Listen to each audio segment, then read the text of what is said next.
Hello and welcome back to the channel. In this video, the main thing I want to talk about is something I mentioned in the last video, how a couple of tweaks and discoveries have made Tarka much more pleasant to sail upwind over the course of this summer. But before I do that, a quick update on Tarka herself. She isn't here, as you can see. I'm in the back garden. Tarka is at the boat builders once again, a bit like this time last year. She is at the boat builders this time for major work. Over the course of the season, the decks have continued to show signs of disintegration, and I have made a decision to get the big job done, take her in for a complete redecking. As you can imagine, that's not going to be very cheap, and so it raises the obvious question, is she worth it? Well, I have to admit there have been a few times this season when I have thought to myself, should I have bought a Wayfarer, a known quantity, something that has been proven time and time again by thousands of people to be extremely good at the kind of sailing that we are looking to do. Why didn't I get one? Why didn't I get one? Well, the main thing that sold Tarka to me, I think, was that space under the foredeck, which I still think is a bit of a game changer. That sheltered space under there for the kids to retreat into, and also to make the boat relatively easy into a camping space. I really do like that feature. And yes, Tarka has got a whole list of problems that need sorting. If you have watched my first video, that mostly is about the list of problems that need sorting on Tarka, and that is still a work in progress. Some of them have been solved, some of them have been partially solved, some of them still need to be solved completely. But a lot of progress has been made this season, and I am confident that all the problems that need to be solved will be solved in the course of time, hopefully even this winter, and Tarka will be absolutely fit for almost anything by the time we come to next spring. The first priority for this last season, of course, was to make sure that Tarka was safe, was going to look after us, and that's why this time last year I was concentrating on things such as capsize tests and making sure the buoyancy tanks were not leaking, and the boat was generally strong enough in the important places. Having done that, it's all been about making Tarka pleasant to use, and some of the fixes in that direction, there's been the centre plate, the vibration, that isn't completely fixed, but it is largely fixed, mostly by replacing the horn cleat for the centreboard uphaul with a clam cleat, making it much easier to adjust the centre plate. So when the vibration starts now, we can generally just tweak the centreboard up a tiny bit and the vibration stops. The vibration hasn't stopped completely, but I don't really see it as a problem anymore. The trailer was another big issue which I raised in the first video, and having tried to do some little tweaks to the old trailer, I have splashed out and bought a new trailer, partly because the old trailer was not very nice to use, and partly because it was actually making holes in Tarka's side. So that has been a problem that I've ended up throwing money at to fix, and we've ended up with a new trailer, and I will do a video probably about the merits of a combi trailer on a boat as heavy as Tarka in a future video, once I've really got used to using it. Aside from the centre plate vibration, one thing that was troubling me about actually sailing Tarka, especially in comparison to Seabear, the Cornish Coble, the best boat for comparison that I've done much sailing in, is how heavy Tarka is to sail. And that's not to do with the actual weight of the boat, because Seabear and Tarka are pretty similar in weight. Seabear is much lighter to sail upwind. There's the video I put out last Christmas, roughly, showing a windy sail down Coniston in Seabear against the wind, which in Tarka would have been much more exhausting than it was in Seabear. The loads in Seabear on the tiller and on the main sheet are really light, and in Tarka they're quite heavy, and that has been something that I've been keen to solve. The reason why Seabear is so light on the helm, sailing upwind in a bit of breeze, is not something that can really be replicated on Tarka. With Seabear, you've got a big bowsprit out the front with a large, quite low aspect jib, a long foot, which, when you're sailing upwind, basically blows the bows of Seabear downwind, and when it's windy and the boat has a little bit of heel and therefore a little bit of a tendency to turn up into the wind, the jib counters that, and the result is that the helm is pretty much neutral, especially when you have a reefed mainsail to make the sail area in the aft half of the boat even smaller. Can't do that so much with Tarka. She has much higher aspect sails. There is no bowsprit, and so when Tarka heels over, there is always a little bit of weather helm. There is no doubt that she is faster sailing upwind in a breeze with a little bit of heel. She's such a stable, heavy boat that just a little bit of heel generates a lot of righting moment, which means you can get a lot more power out of the sails than you could if she was sailed upright. And so the extra power from the sails that you get from a little bit of heel more than makes up for the drag from the weather helm.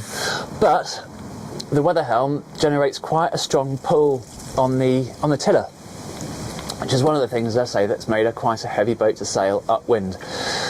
And the fix for that is simply just to get the rudder down far enough. So when you move the rudder to steer the boat or correct the weather helm, the rudder generates a force, the centre of which is somewhere about here in the middle of the rudder. And if the rudder is not fully down, let's say it's up here, so the force is here. That is a long way from the pivot point of the rudder, which is such a heavy rudder. It's a long way from the pivot point of the rudder, which is basically down on the floor here. It's in a line with the gudgeons and the pintles. When the rudder goes down, fully down, like this, the rudder's centre of effort is much, much closer to the rudder's pivot point. So it's still generating the same amount of force to turn the boat, but the leverage on the pivot point is much, much less, and so the weight for the helmsman on the tiller is much, much less. So it's as simple as that, but actually getting the rudder down has proved a lot less simple. All Tarka had initially to pull the rudder down was this bit of bungee, which runs through up here around the top of the rudder blade, and then is jammed off here. But that doesn't do the job. Of course, the bungee pulls reasonably strongly when the bungee is well stretched, when the rudder is up, but by the time the rudder comes most of the way down, the bungee's gone almost slack. It doesn't have enough length to be able to exert much of a pull at that point. So I put a rope on it to pull the rudder down, and initially I thought that the rope running straight from here and along the side of the rudder up to a cleat up here would be good enough, and that's the fix that I showed in a video earlier this spring. But that didn't pull the rudder down enough either. The rope needed to go back following the same line as the bungee up to here, out at the top, and then up to the cleat, which I moved so it was at about the right angle to hold the rope there. And that's how the boat's been sailing in the second half of the season, and that has worked to an extent. I have been able to get the rudder down far enough, and it has had the desired effect of making the helm much, much lighter and Tarka much pleasanter to sail. But still, actually getting the rudder down has been a big effort. It needs a really big pull on this rope to get the rudder all the way down, combined sometimes with a little bit of a hand over the back of the boat to physically push the rudder down as the rope is being pulled. It needs a purchase system. It needs something to make it easier to pull the rope, as well as something in this area just here to reduce the friction. As you can see, the rope is just pulling over the bungee. I could get rid of the bungee, I suppose, but I think it does help a little bit to pull the rudder down, so I think it's worth keeping it. But there needs to be something here to reduce the friction. I have an idea for that. And adding in a purchase system, so a block round about here to get a 2-to-1 system to make it easier to pull the rudder down. So that's what I'm looking at the moment, and I'm going to start rigging up an experimental version of that right now.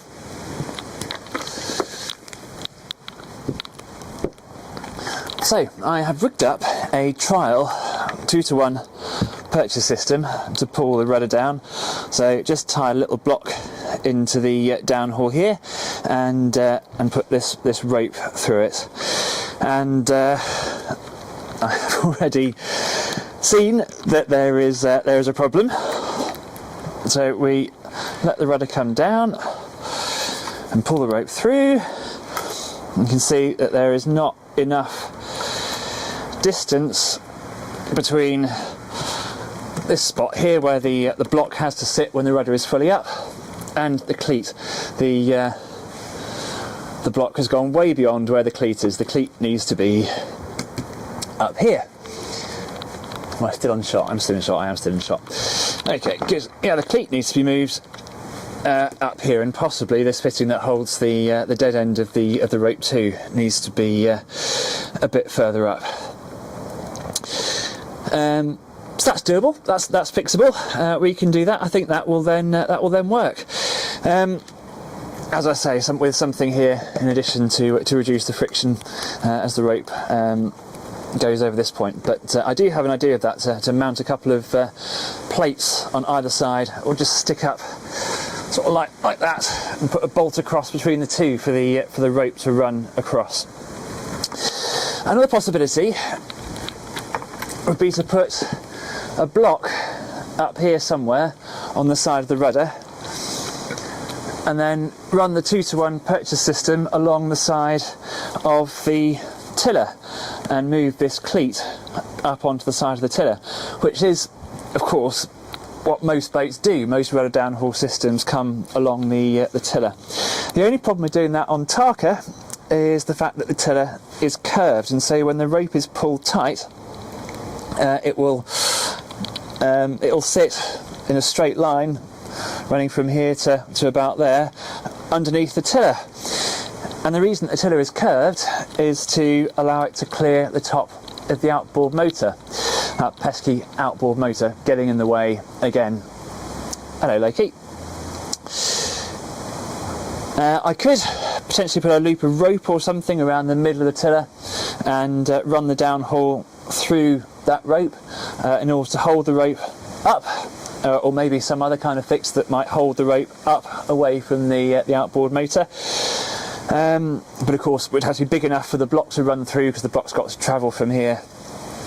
Yeah, probably about that far at least.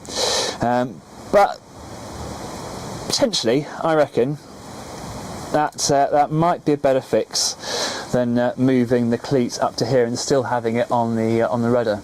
The other advantage of having it on the tiller, of course, is that when you pull the rope through, pull the rudder down, there'll be quite a lot of slack rope, and if it's on the rudder itself, it might be quite difficult to stop that rope from just slipping down and dangling into the water. Whereas if it's on the tiller, it's going to dangle down into the boat.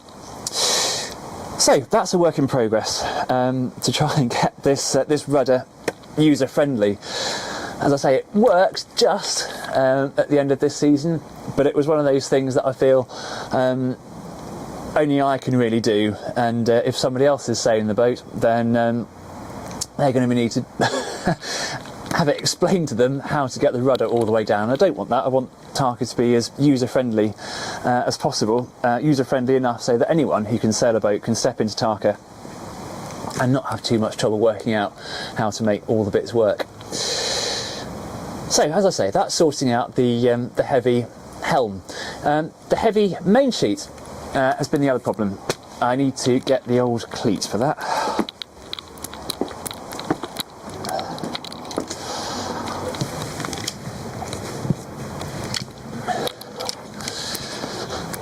So the reason why the load on Seabear's main sheet is so light is simply that Seabear has a cleat for the main sheet, and the main sheet can sit in it quite happily most of the time with no load on the main sheet at all. This is the main sheet block that Tarka first came with, and as you can see, it also has a cleat, but it couldn't stay. It was just too difficult to uncleat. Much more difficult than Seabear's. Part of the reason for that is simply the angle, and the other reason is the distance. The cleat, or the block for Tarka's main sheet, sits a lot further away from the helmsman than it does on Seabear, which in addition to the angle of the block itself, made it much more difficult to lift the main sheet out of the cleat and ease it if you need to. And Tarka is a very stable dinghy, but still there might be a time, as demonstrated in my trial sail at the start of this season, when you just need to be able to drop the main sheet and let it run, and if not, you do risk a capsize. So the cleat had to go. I eventually bought a ratchet block to replace it. The ratchet does take some of the load, but the load is still pretty heavy, and I was thinking if I was sailing Tarka upwind for a long period, that heavy load on the main sheet would get quite tiring. So what's the solution? A cleat somewhere else, somewhere where it's easier to take the main sheet out and more difficult to cleat it if I don't want to. That was something that I was thinking about, but I could not think where to put it. Could I possibly put it on the top of Tarka's locker, just in front of where the main sheet block is? Could I put it on the aft end of Tarka's centreboard case? So I could have to reach down into the middle of the boat to cleat it off. And then have the main sheet loose in my hand and just be able to lift it up out of Tarka's out of the cleat if I needed to. Well, that was possible as well, but going straight down the middle of the boat, it felt like it was possibly going to get in the way of the tiller. It was a possibility. It was perhaps the most likely possibility, and a cleat on the side deck, a bit like you have on a laser dinghy.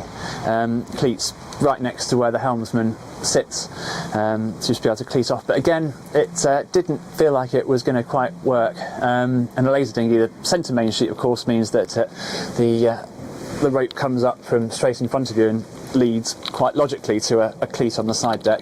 With the aft main sheet coming from behind you like this, the positioning for the cleat was nothing like as obvious.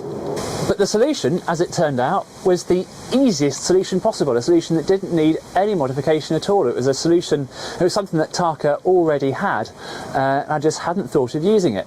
And what made the solution even more satisfying is the fact that it came from reading about a famous old boat. Fairly famous, anyway, famous enough to have a place in a museum. And that boat is Mavis, or Amazon as she's now called, the boat that the Amazon from Swallows and Amazons was based on.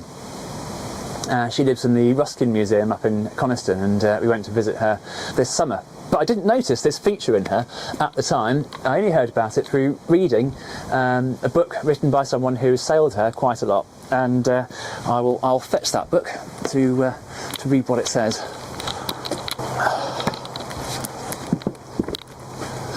So this is the book, Discovering Swallows and Ransomes by John Berry. John Berry was an early fan of the Ransom books, who eventually ended up becoming quite close friends with Arthur Ransom and his wife Evgenia, and other people associated with the books as well.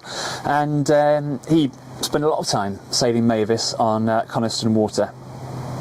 And this is a passage in which he describes what she's like to sail. He's a fan of her sailing qualities, and he says this about the main sheet.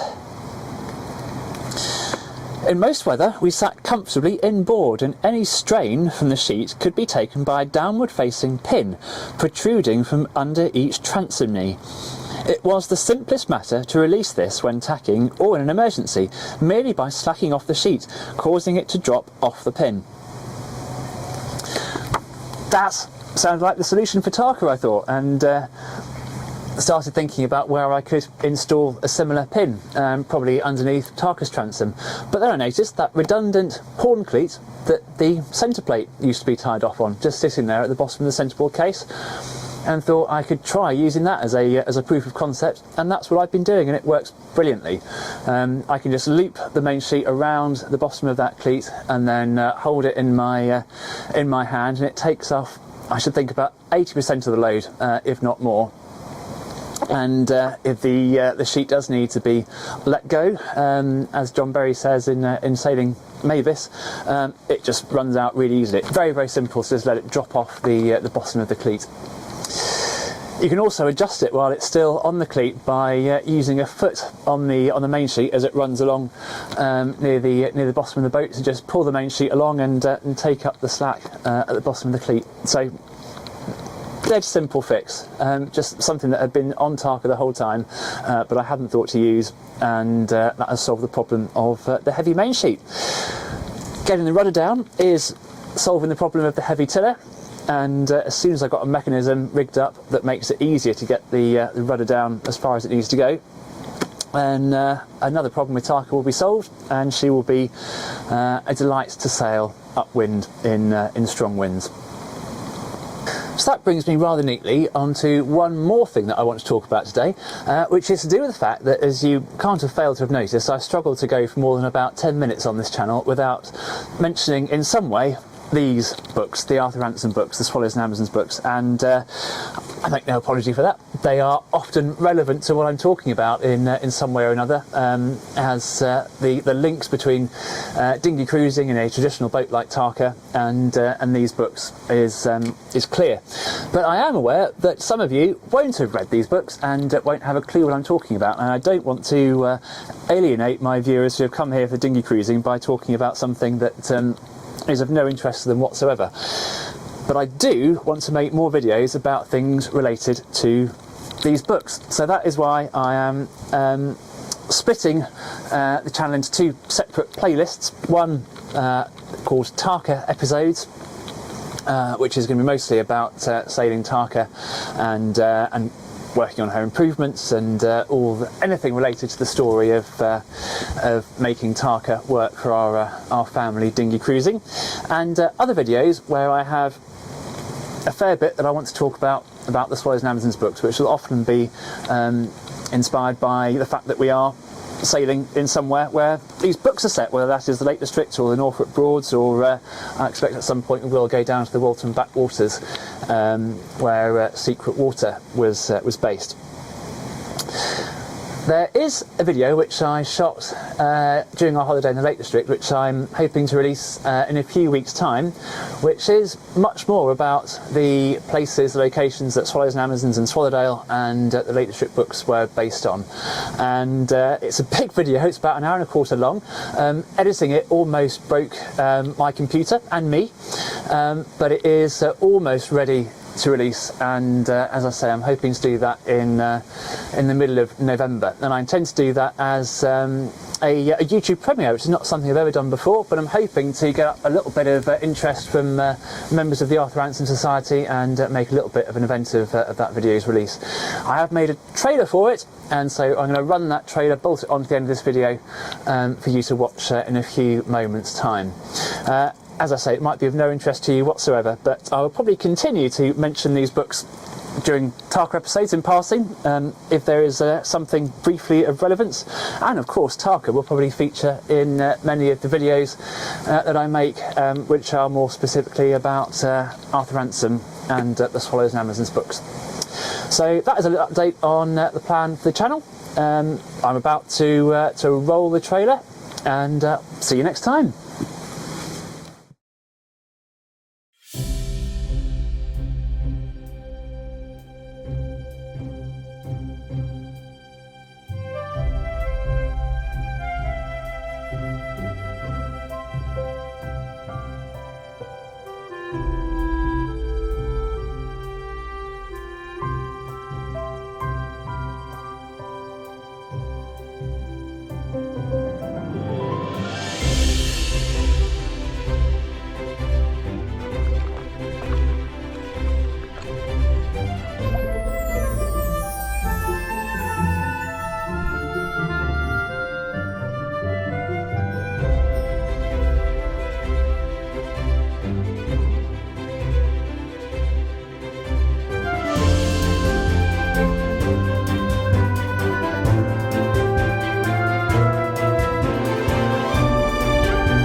I'm pretty sure this must be it.